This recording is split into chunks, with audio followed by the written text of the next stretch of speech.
Oh, the weather outside is frightful. I don't even know the second stanza of that verse. All I know is let it snow, let it snow. It doesn't always happen here in Texas, but boy, we love it when it does snow. The news cycle this week is going to be what you're going to hear for the next decade. Radical jihadists killing Jews. And in Australia, what's their solution? It's the guns that did it. It's not the jihadists, it's the guns. We need stricter gun control because they're wimps when it comes to dealing with the issue of immigration. Thank God for Donald Trump. He finally, he broke through we were under siege with the woke virus. It intimidated us into saying what we didn't believe to accommodate what we really don't want. And I pray to God that that Trump awakening continues to happen. You know what I got in my hand?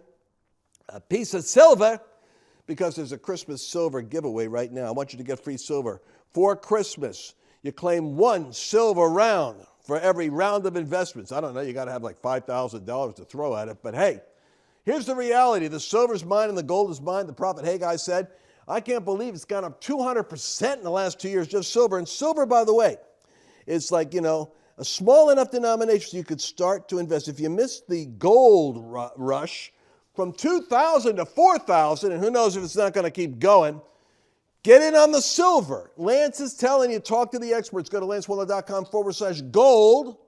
We'll connect you with the experts and get yourself some free silver with the silver giveaway.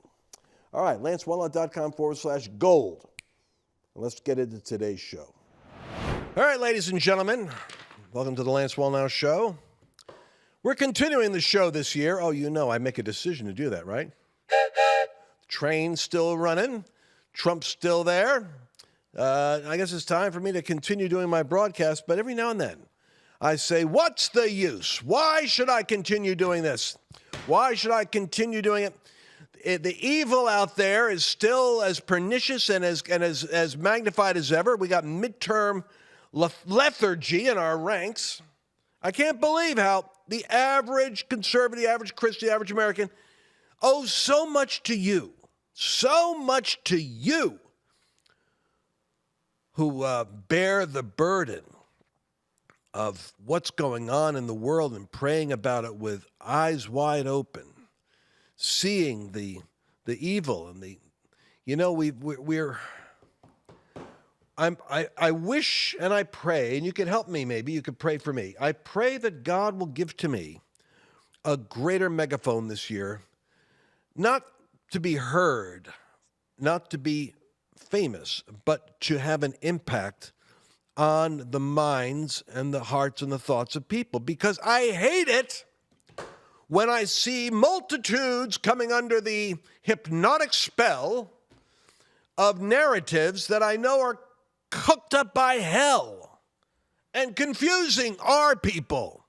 I expect the world to be confused, but I forgot we got a lot of the world in our MAGA base. Our conservative Christian base has a lot of immature Christians and unsaved people, and a handful of people that got their heads screwed on straight spiritually and naturally. Many of them are now serving the Trump administration, but they're not getting the support they need. They're being picked apart and criticized by the peanut gallery. And I feel like I wish I had a strong... Let me give an example of what I'm talking about. Nutty Candace Owens.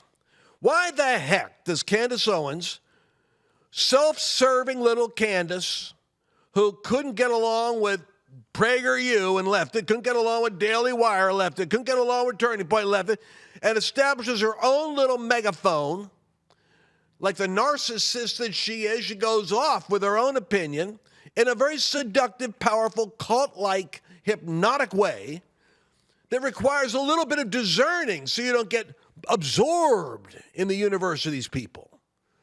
They're like spellbinding. Paul talks about it. It's a gift. It's almost like a necromancer's gift. It's a sorcery. Weaves a spell that seduces you and you become part of our little army of digital Sherlock Holmes investigating stuff. She comes out. She was great at first. I defended her. Lance, do you think Candace is real? Yes, she's real. I knew it immediately. She was saying the right stuff.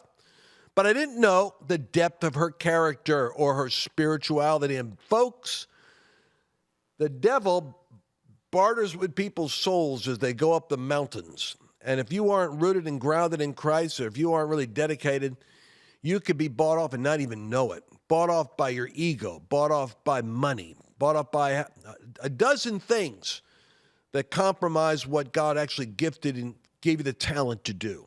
So she's a talent. She's a gift. Gone amok. It's kind of like Bill Maher.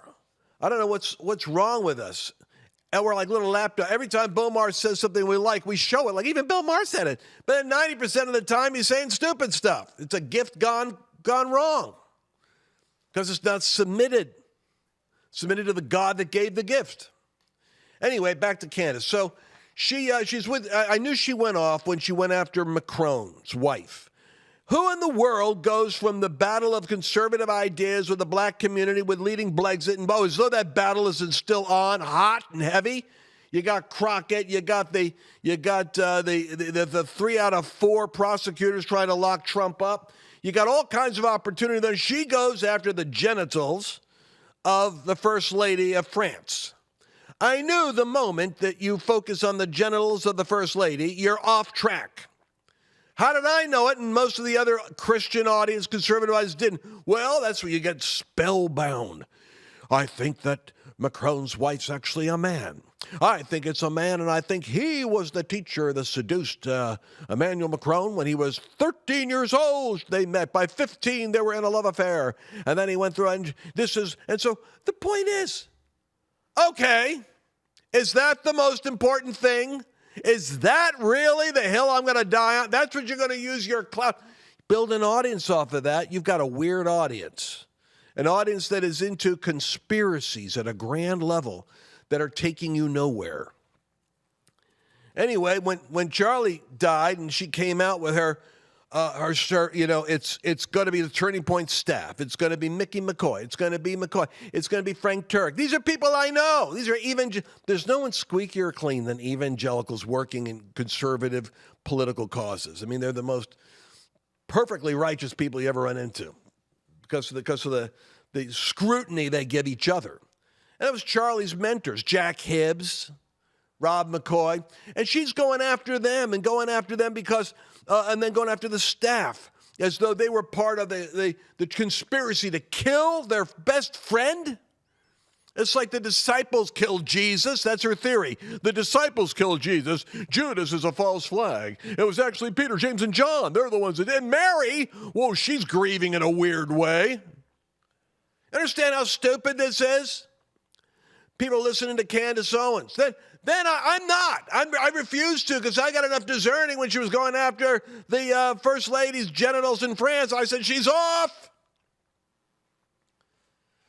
He wasn't really killed by a rifle. Not by the bullet, even though they've got the bullet. Even though not by a rifle, even though they got the shells, even though they got the DNA, even though they got the fingerprints, they got a film and a video of the guy walking up, climbing down, shooting the guy. And his own parents turned him in. And then you see him in court, the narcissistic smile. He's not the patsy looking frantically around the room like, I didn't do it. This is a frame. He's looking there kind of like smugly with a weird kind of demonic, perverse satisfaction that he's done some kind of a righteous deed, and this is all part of the consequence of his martyrdom, his giving his life to kill a hated anti-trans conservative figure like Charlie Kirk. In other words, she's watching all that, and then she comes up with the Israel had an exploding microphone. Yes, that isn't a normal bullet shot. And then she shows a picture. I've got a professional that shows a picture, and here he lines up the gun, not at a 40-foot degree angle down, but at a parallel angle to what is an anatomical replication of a human head. And so the bullet goes in of the same velocity of a 30-06 shell that goes out. Boom, blows the head right off. And, well, that's not what happened to Charlie. Clearly, this wasn't the weapon. She shows the footage, but never bothers to explain this test that she had run and was sent to her to show her 4 million people that want to believe her doesn't take into account it was a 40-foot angle, slightly different trajectory at 40 feet than parallel. You all with me on this? Anyway, I have some feelings about Candace. And to slander Turning Point, to destroy it, and then she's asking good questions. Only idiots think those are good questions. We've got Egyptian planes flying overhead, people with maroon jackets. Anyone wearing maroon on that day? Anyone with a hat? And then the what's with the Egyptian planes? We got the Egyptian. Now you start scouring the universe for any data points you can have to corroborate with your theory that whatever's obvious isn't obvious. Something else must be happening. Well, I think reality started to settle. And then I got cornered. I wasn't even paying attention until I had 15 minutes of fame with Candace Owens targeting my dad as a 99-year-old vet in the Air Force that she said worked with Patton. The truth is he started in the Army, ended up in the Air Force. She didn't even do her research right. He retired from an Air Force position. In the 40s, it was the last time he saw active duty, dummy. But he's in the military, and then Lance was in the military too, with his Seven Mountains Dominion, who mesmerized Charlie with his Seven Mountain message and his evangelical fixation on Jesus. I was in the military. I went to high school. My dad put me in a military high school. It's hardly working in the Pentagon. Now, my brother works at the Pentagon, but in order for him to get a job, he had to disown any affiliation with me. It was the Obama era. I asked him once, I said, "You ever get in trouble?" "Yeah, I had to prove to them I had nothing to do with you." That's my integration with the military-industrial complex. Anyway, Candace has her meeting with Erica Kirk. I could feel the shift happening in Candace's psyche when they said, "Come on the show. Come on. It's easy to talk across the ocean with your bubble. Come over here and meet the staff that you've insulted and slandered. Meet the people that you know in your gut. Love the man that you've implicated as part of his murder. Meet the grieving widow face to face, big mouth, and see how it plays." Candace has enough sense to know, that might not go so good. That might not work to my advantage. So, well, you ask the questions, and then after I've had a chance to come up with a reply, I'll send my reply. We'll do it across the ocean. Well, Erica said, "No, let's talk. Let's talk. Let's put the show aside. Put the drama out there aside." And so they had their meeting. And like when Russia and the United States meet, or we meet with Syria, I always love how before they leave, they always agree. Let's say it was a productive meeting. That cover it basically, it's a very generous term. It means it conveys to the audience all your side and my side that, it looks like it's getting resolved, which means different things to each audience. But Candace Owens echoed that after the hours-long conversation, it involved more agreements than Owens anticipated. Oh, isn't that encouraging to know that Owens' concerns was more agreement? Yeah, more agreement, right? Eric and I had an extremely productive 4.5-hour meeting. I think we both feel it should have taken place a lot earlier. Oh, really, Candace? Maybe you owed her the courtesy of letting her know your theory and say, "Before I go public with 10 million people, I should give you my concerns." We both agreed it should have happened earlier. Yeah, knucklehead. We both agreed you shouldn't have lit the fire that we had to put out later on after a block was destroyed. But we disagreed on various points. And people. Oh, I wonder what that means. Well, there's military connections here, and I don't know about all these people. I pray. I know, Rush Limbaugh gotten criticized profoundly when Obama came in office and he said, "I hope he fails." Everybody said, what a terrible thing for a commentator to say on the first day of a man in office. Even Christians, I'm sure, were aghast at Rush Limbaugh. But what Rush said was, "I know his agenda, and I pray he fails." So if you know the agenda of Hamas is to kill the Jews, you don't say, "Well, I wish them well. It's a new year, turn over a new leaf." You say, "I hope they fail." And I hope that Candace fails in her PR rehabilitation efforts, and that her conspiracy theory fails, and that she herself experiences a setback in her own credibility so that she cannot delude the audience she was trusted with in the future, and that they will go to other places to get reality. Well, that's it. All right, we're going to end right here. Little Lance rant.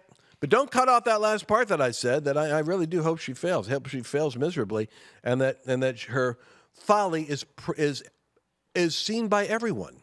as Jannes and Jambres' folly was, according to the Apostle Paul, referring in Timothy to the opposition that came to Moses. May it be a conspicuous fail. In Jesus' name, how's that for sealing it with a imprecatory prayer? We'll be right back. We're entering a period of time that has increased hostility against people of faith. It's a time when Christians are going to be tested on a moral, physical, psychological, and even a financial basis. I'm here to remind you that God is the one who has blessed you thus far, and He will take care of you in the future. You have a divine responsibility, however, to see trouble and prepare yourself. For example, with record inflation eating away at the value of the U.S. dollar, the savings in your retirement account is in danger of slipping away. I recommend diversifying your 401k or IRA out of paper assets and into physical gold. And the best way to do that is with a gold IRA from Birch Gold Group. Now that includes no penalties, there's no taxes when you transfer current retirement funds into Birch Gold. To see how it works, I want you to go to lancewallnau.com/Birch and get your free info kit, and you'll be glad that you did. Well, you know, every now and then you hear somebody that's making some sense. I'm reading about the Bondi Beach gunman, identified, not surprisingly. If you're going to shoot a bunch of Jews on Hanukkah, you would assume that it's going to be an anti-Semitic religion. What would that be? Probably, well, if you thought it was Muslim, you'd be 90% in the right direction. 16 people were killed in a massacre on a beach on Sunday. And Navid Akram, 24, was identified as one of the shooters.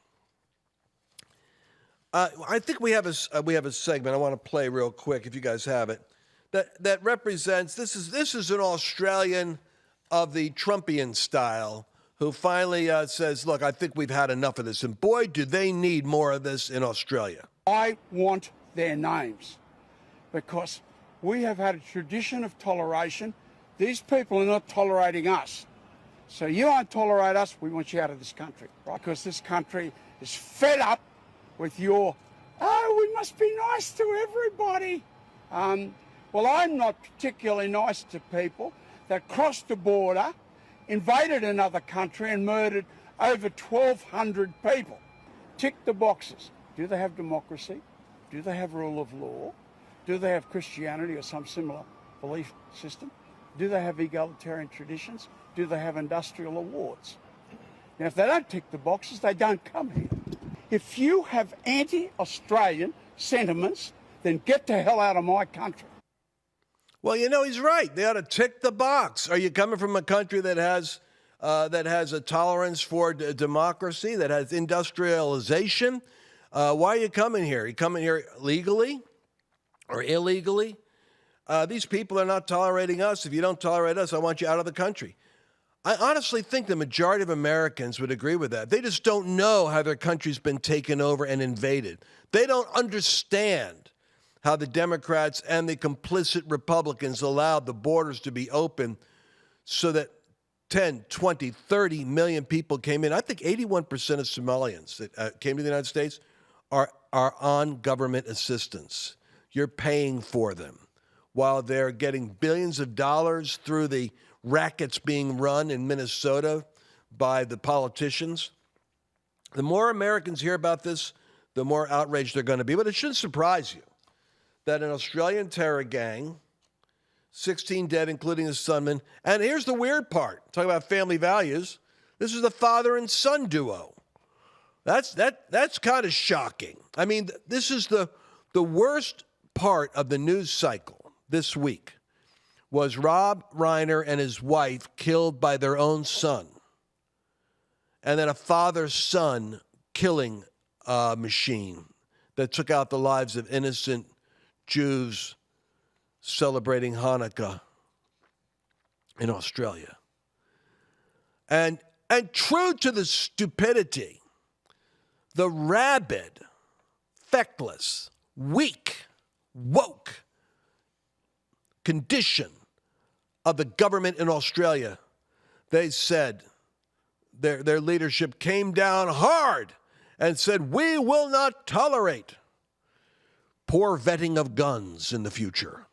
They didn't bother to say we will not tolerate anti-Semitic Islamic extremism. They blame the gun.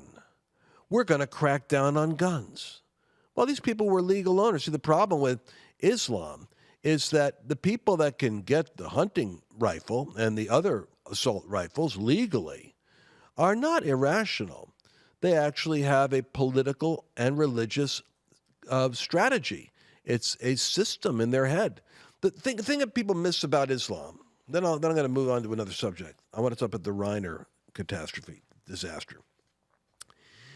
I heard Zacharias, before his name was reduced to infamy, Ravi Zacharias, he said something once. He said, the problem that people have in the West is they don't understand Christianity is a religion that has a political impact in terms of values. But Islam is a political system wrapped in the shell of a religion.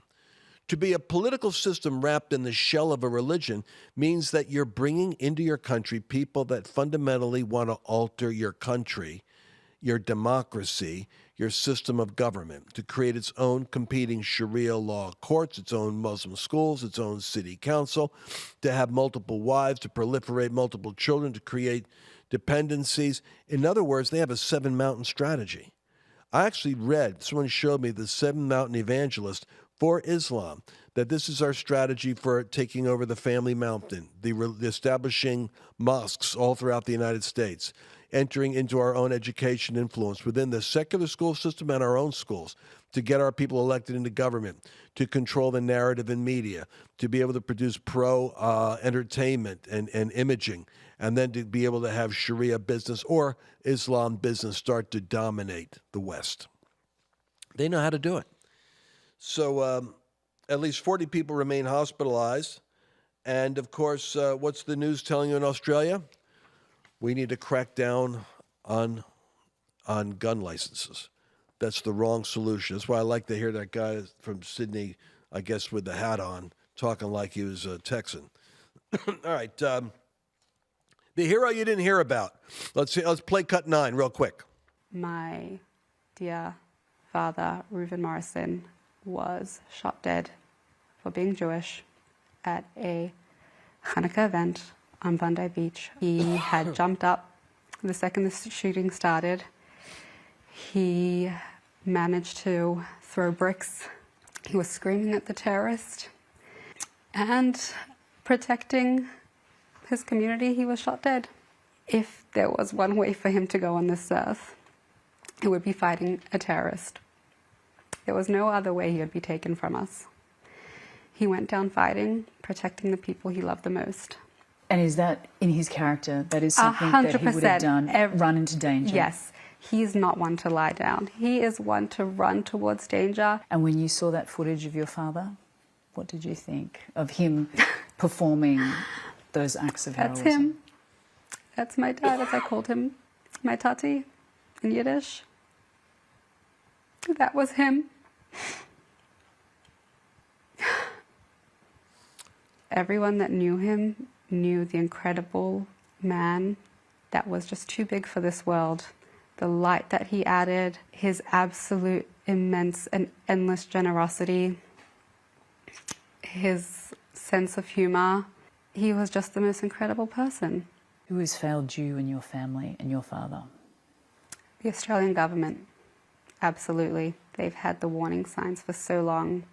The Jewish community has been begging and begging and begging for action, and we've fallen on deaf ears. I think deaf ears. I think there's a quote that I've got from one of the victims. Actually, wrote a letter. They had the letter in the Daily Mail, which says that the guy said, "You don't understand how you're backing Hamas and the two-state solution with Palestine is increasing the danger of anti-Semitic violence against the Jewish community in Australia. Your political position is putting pressure on us for violence to occur to us." They were one of the ones killed right there. But I got 2 minutes and 31 seconds left. I want to cover this. While that, not surprisingly, we have an anti-Israel group also planned to bomb Los Angeles. I mentioned Rob Reiner, and what you guys maybe didn't know, Reiner had done a hit piece on me with a movie which I completely ignored because the ratings were so bad that I didn't want to give him any free advertising. But he had a movie dedicated to the right-wing Christian nationalist extremism, of which they had film footage from the Courage Tour with people like me talking. And Reiner just totally missed it. It was deranged with Donald Trump. But their son had a history, of troubled history with drugs. Might have even, been in, anyway, he had a troubled history with drugs. Was at Conan O'Brien's house with his parents acting weird at a Christmas party, and was confronted by his parents. This is kind of like sad and tragic and strange, all in some kind of a weird way.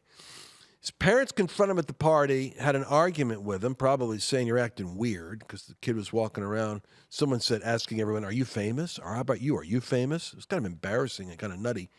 And maybe it's mental. I mean, it's sad and tragic, right? But had a history of drug addiction in the past, drug use. Well, the Reiners go home, and the story now today is, because you wonder that people went over there and found out they're both killed, but their throats were cut while they were asleep. That's the latest version in the Daily Mail. That means their son had to go there and slit their throats while they were in bed. What kind of tragic, demonic mindlessness would come over somebody to do that to their parents, committing fratricide, killing your parents? It's a tragedy, but it's surreal for me because I couldn't imagine something like that happening. But what you see happening, what I'm giving you, if there's a positive thread to all this, is that there's a consistency to this. A father-son killing machine over there in Israel, a son who kills a father and a mother. I pray in Jesus' name, the blood of Jesus over you and your house. I pray that you get strong in your faith, because the Bible gives this promise: you and your household shall be saved. What a precious promise that is. Even if you're a person that struggles with faith, you and your house shall be saved. And I think Christianity is the antidote to the madness that is in the earth right now. And we'll be back again with another show to talk more about that. Until then, God bless. This is Lance Wallnau signing off. Bye-bye. Did you enjoy this latest episode? Please remember to share it with your friends, because the more knowledge you have, the better equipped you are to navigate